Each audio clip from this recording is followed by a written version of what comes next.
हमारा अगला टॉपिक है electron dot structure of methane यानी CH4। अगर हम हाइड्रोजन का इलेक्ट्रॉनिक कॉन्फ़िगरेशन देखें तो it has one electron only.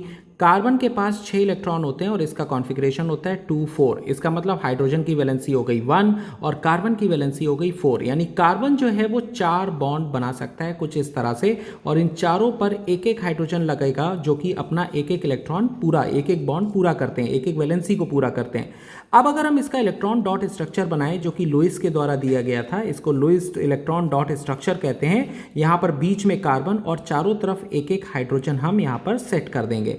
Hydrogen के पास क्योंकि एक ही इलेक्ट्रॉन है और उसको हम लोग डिनोट करेंगे किससे, डॉट से, और जो कार्बन है उसके इलेक्ट्रॉन को डिनोट करेंगे क्रॉस से। क्योंकि सभी के बीच में सिंगल सिंगल बॉन्ड है, इसका मतलब एक इलेक्ट्रॉन कार्बन का और एक हाइड्रोजन का होगा, तो हर जगह हम एक कार्बन एक हाइड्रोजन, एक कार्बन एक हाइड्रोजन, एक कार्बन और एक हाइड्रोजन, एक कार्बन एक हाइड्रोजन।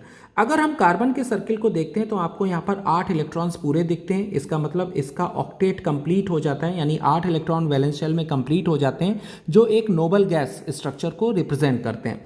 और यहाँ हीलियम को, अगर हाइड्रोजन को देखें तो हाइड्रोजन के बेटा 2 इलेक्ट्रॉन्स पूरे हो जाते हैं। इसका मतलब ये डुप्लेट को कंप्लीट करता हुआ दिखाई देता है जो कि हीलियम की तरह होता है। यानी हीलियम के वैलेंस शेल में 2 इलेक्ट्रॉन होते हैं जो कि एक नोबल गैस है। उसी तरह से हाइड्रोजन के भी वैलेंस शेल में यहाँ पर 2 इलेक्ट्रॉन दिखाई देते हैं।